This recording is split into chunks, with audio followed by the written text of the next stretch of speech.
This is an India Today exclusive. I'm being joined by the U.S. Ambassador to India, Ambassador Garcetti.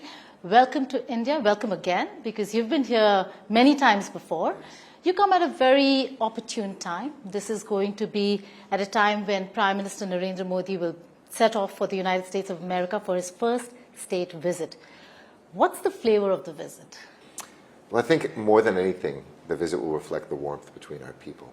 Not just between Prime Minister Modi and, of course, President Biden, who see each other all the time, are good friends. We're just in Japan together, now Washington. We'll be here in Delhi later in the end of the summer.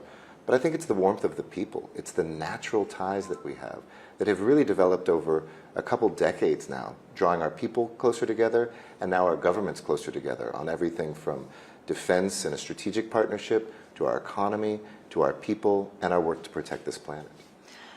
It's a natural course. You say, it's all about the people, but it's not been a very easy relationship in some quarters when it comes to defense cooperation, technology transfer, but we're seeing a lot of that.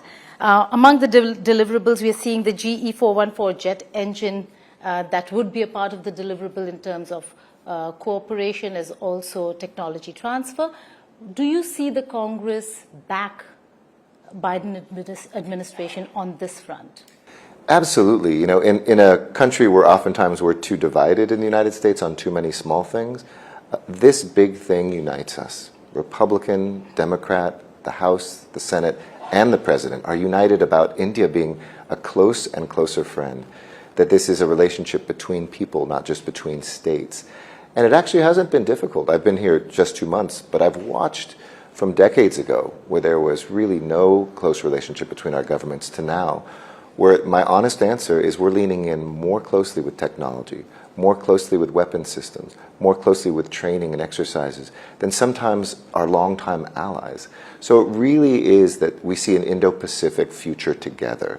We understand we have the same values as two democracies, and we also want to have the same interests of making sure everything from supply chains to the open commerce of the seas is secured by these two powerhouses on both sides of the Indo-Pacific.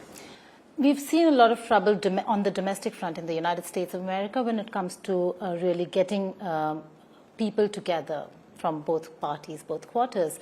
Do you see that percolate into foreign policy at all, particularly to do with India? We've seen the debt ceiling crisis, we've seen your own confirmation, and now foreign policy? Democracy is hard. Democracy is hard in any country, but it's much better than the alternative. And I think India, as the largest democracy, the United States is the oldest and second largest democracy, share from a place of humility, knowing these things are difficult, an ability to speak, talk these things out, settle differences, and move forward.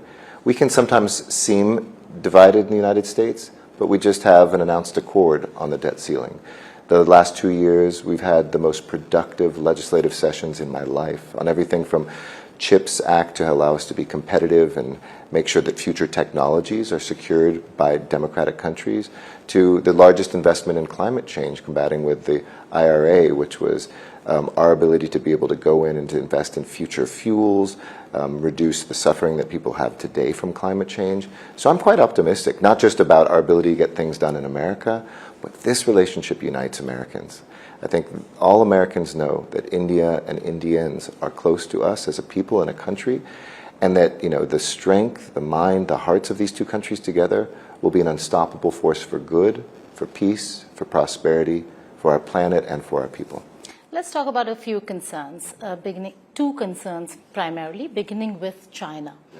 A concern for the United States of America, but more so for India today, given the border situation and the fact that China remains indispensable in the global supply chain. Having said that, India has its own concerns when it comes to Bangladesh. Visa restrictions by US for Bangladesh could be a concern for India, because if Sheikh Hasina is toppled, we will have a government that's very close to Pakistan. Extremists will start propping up again in the northeast. That's a concern for India. Will that be taken into account when the two have the conversations on Bangladesh and the visa restrictions? I think America is not concerned just about having great relationships with India, but that India feels safe and secure in the region and globally. The Indo-Pacific really is about the way that we're tied together, that it isn't just two nations. Take the Quad, for instance, having Australia and Japan involved in these conversations. It's not about finding a common enemy. It's about finding a common purpose, a way forward, the ways to make sure that everything from our defense production and exercises to our supply chains are never overly dependent on any one place. We would love to welcome China into a more peaceful stance, better relations, as I'm sure India would. But in the meantime, where we come together is understanding that the U.S.-India relationship should never depend on any third party. We're not united by opposition. We're united by friendship. Whether it's in Bangladesh, whether it's China, those interests in the Indian Ocean and seeing India's leadership, sometimes we will lead in the front, sometimes side by side. And we've also said to our Indian counterparts, where you lead in front, we also are ready to follow. And that's an important change. In the past, sometimes one country would talk down to another, only look at these things strategically. There's a deepening of our relationship that really is about both that friendship and an understanding of respecting each other as well. The other concern, Ambassador Garcetti, if I may, is with regards the statements you made on human rights situation, U.S. State Department report. I know you've been saying that there are lessons to learn from it all for the United States of America as much as it is for India. But do you stand by your own report? India has rejected it. India says that it is biased and motivated. But do you stand by it? And is that something that will be a part of your conversations from here on when you meet your counterparts? Of course. We will continue to engage as friends. And democracies are tough.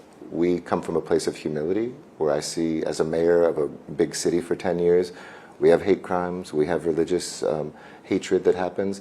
It's not whether these things happen, it's how we react to them, and how we can, both as democracies, have mature discussions that lessen the suffering that people have, and promote a sense, not just in our countries, but in the world, of everybody belonging. When people don't belong, oftentimes we see violence. When people have a sense of belonging and a sense of participation, that can reduce violence.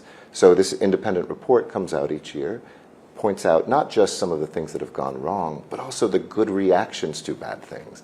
And those are learning lessons for us as a nation, for India, for any other nation moving forward. So you do stand by it? It's an independent commission. It's not my report. And it just lists facts of things that happen. And we'll continue to engage on those, but engage as friends. On that note, thank you so much for joining us here on India Today. Indeed, great to be with you. Thank you.